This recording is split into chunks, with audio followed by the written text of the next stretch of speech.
G'day viewers and welcome back. On this episode I'm going to use this broken headlight to fix this broken headlight. Wait, what?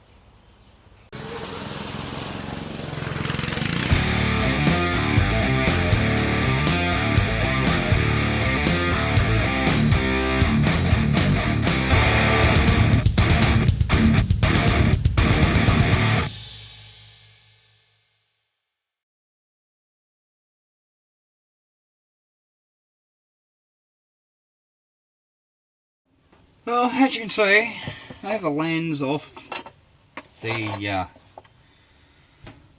left side headlight, and as you can see, all this is broken out of it. First thing I'm going to do is give this a light scuff with some let's try a scourer, because I've got it handy, and that actually has a bit of fine cutting compound on it, so let's just give that a rub.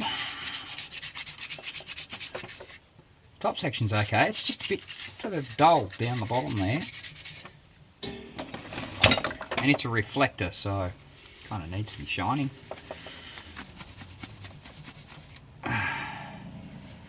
Yeah, it's still kind of dull now, it's scratchy. Oh well, no problem, but that needs to go back in there, and then that goes over the top of it. And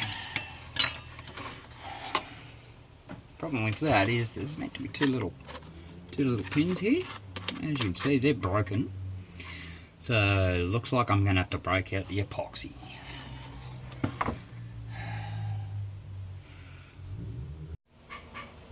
Well, I'm doing it again, changing my mind.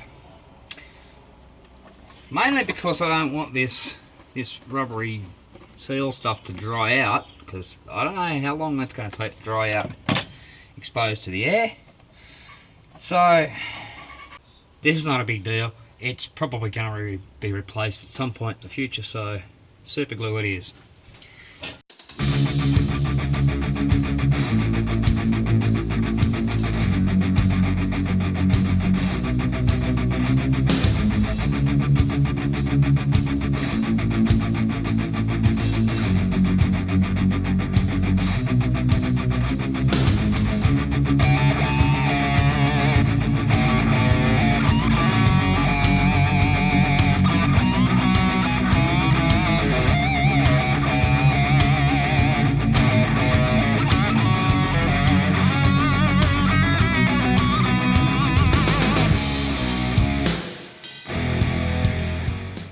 And that's done.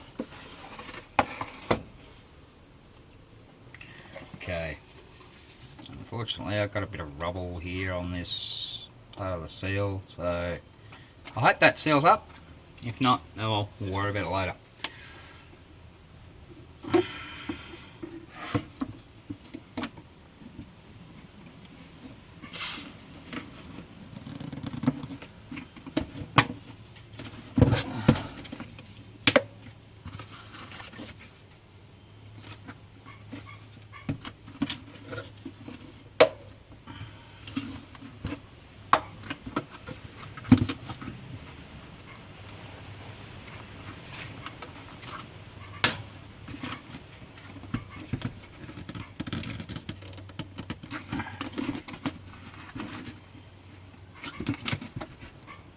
One more.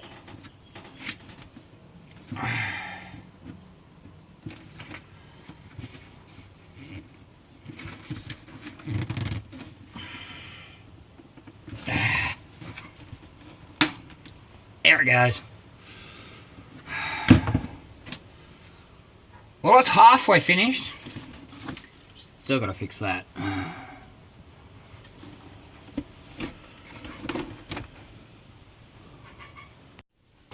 Okay, here we go. This is the existing headlight. It's broken. This is the old, again, broken headlight. One that came out of the driver's side, the damaged one. I'm going to use this to repair this. Now, looking at that, You see there's 1, 2, 3. There's actually a 4th notch around here.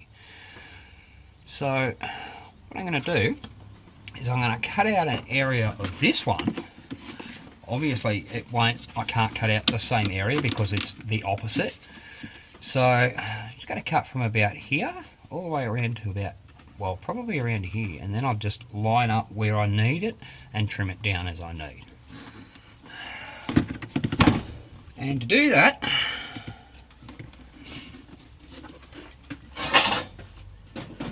that out of the way for now. To cut that, I'm going to be using one of these, a little ultrasonic tool thing. Yeah, noisy. Why? Because I have it. You could just as easily use a hacksaw, or I mean you can use a grinder, but it's not desirable because they're kind of messy. Alright, here we go.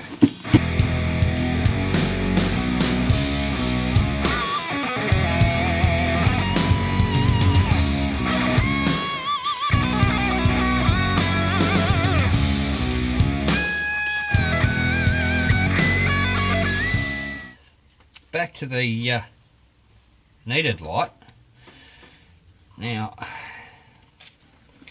I'm looking here, that's just got the edge there of the cutout. Now this one's smaller, and that obviously goes in. That's the small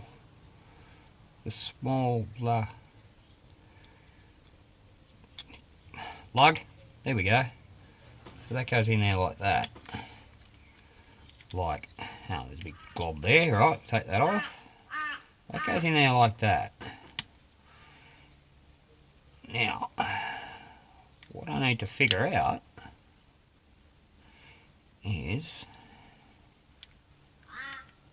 where does that need to come off so that it'll fit? Okay, so we've got a little one there, a big one there, and in betweens there. So one of these is going to have to be cut out. That's alright, we can figure that out later. Alright, just off camera there, I just trimmed the off-cut piece down a bit, just so it kind of matches up with that. And I'll put the fitting back in, and that lines up. That cutout there lines up with that lug about there. So what I'm going to do, I'm going to grab my Sharpie, and I'm going to mark this down here. A little line there. That's pretty much where I need to cut it. And I'm going to cut this section out. That'll at least give me one location. The tough bit is going to be around here, because this is flat across here, whereas this is curved all the way around. So I may have to end up like cleaning that up a bit, but then cut this to this angle, which is going to be fun, because I think that's going to be easier than trying to bend this back around to suit this. I'll figure something out.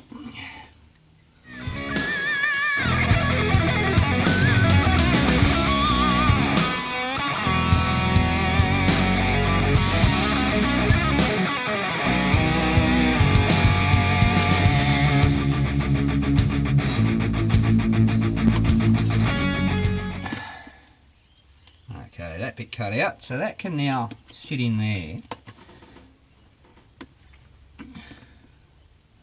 I'm just going to position it just to see that I've got the right I have the right location. I may have to trim just a little bit more off it. That's not a bad thing. But now the hard part's going to be trimming this end. So I can't really get both pieces in, both ends in there at once. So I'm going to go ahead and just trim this up a little bit. And I'll try and leave this as straight as I can. And we'll have to just cut away at this until it's at the right point.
about it there. I'm going to start welding that into place. Now unfortunately the closest thing I have to a plastic welder is a soldering iron. I do have this wood burning kit, but I'm not sure whether it's going to create enough heat to actually weld plastic. So I'm going to do the superficial stuff like the initial welding with this, and then we'll move on to this and see how it goes.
Okay, well that's the initial work done. Let's see if it works.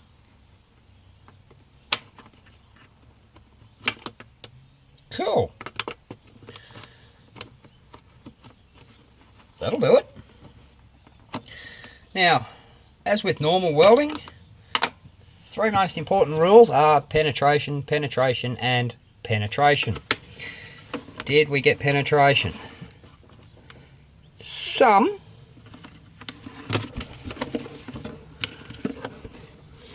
Yeah, there's not much. There's not much in there.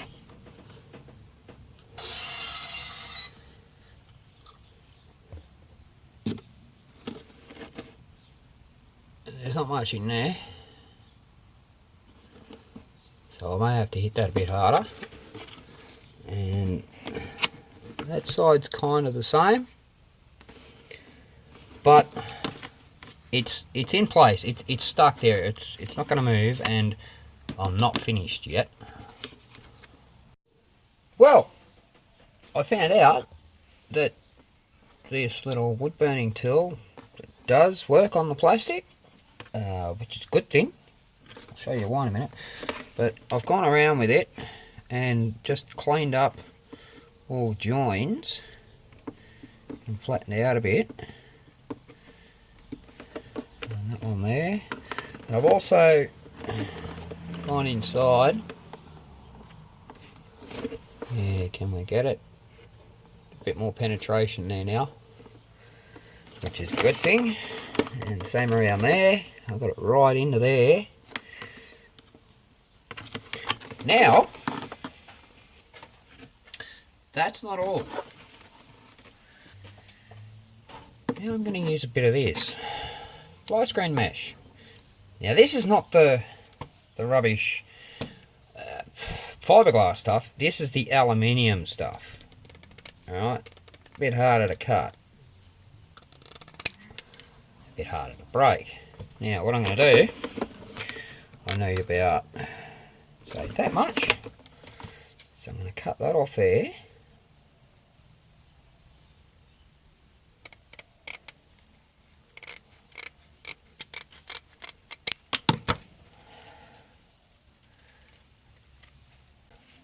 That aside. Now, this, cut it off about there.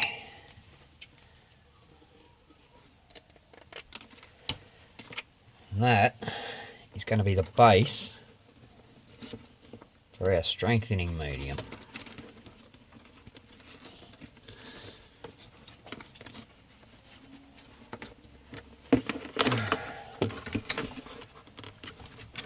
And what I'm going to do,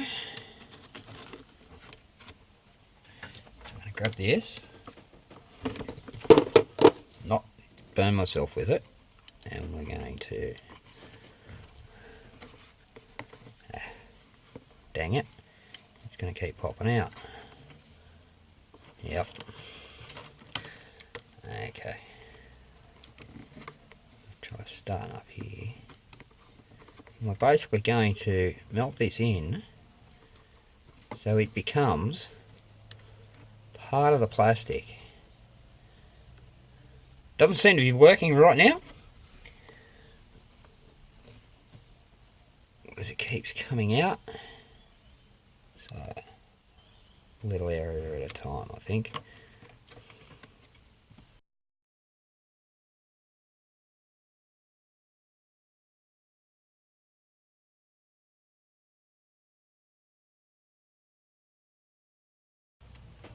Now this is going to take some time, because you're going to have to work it slowly, because, well, obviously you've got to work it into the plastic, and the plastic, it's just pulling back out of the plastic because it's so the mesh is stiff but the plastic's soft.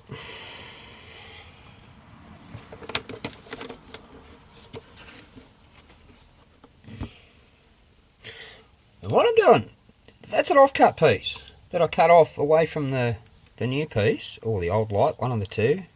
Perfect filler material. You know it's the same. So just pop it on in there.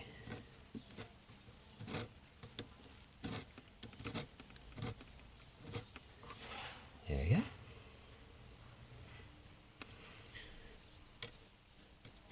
And by the time you work it all around slowly, you'll go through more than that, and it'll never break. And because it's on the bottom, unless someone pulls the light out, you're never going to see it.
that's mostly it. Now remember to concentrate around where the joint is. You get more plastic in there and it's going to hold a lot better. Now of course it's never going to look pretty, but it doesn't need to. No one sees it. So I am going to pretty that up just a little bit, but it doesn't really matter. Well, just going to take those edges off there. Just give it a little sand, just to get some semblance of pretty.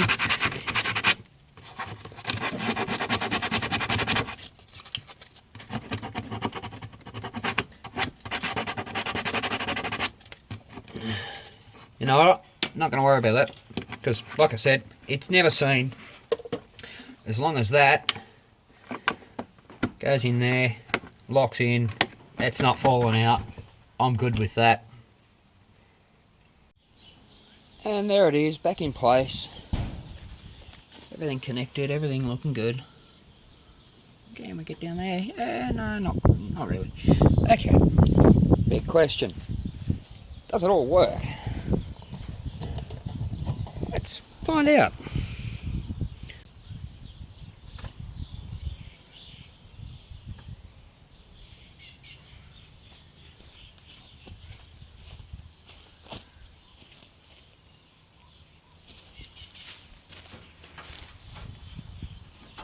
That's alright, that works. It's just not plugged in properly.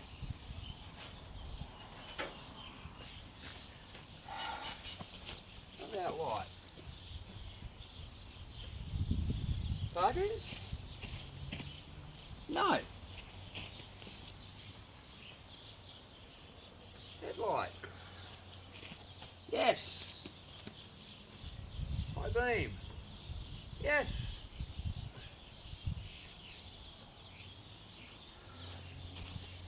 Okay, I need to look into that park light. Probably just a globe.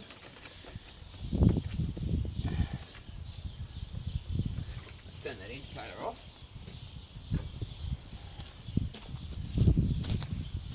I'll look into that park light later.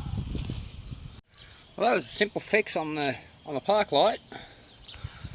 I bought these a couple of months ago, actually, for the Celica, for the interior lights, and while they're the same size, they're a T10 fitting. I think they're 8 or 9 LED, and they seem to work quite well.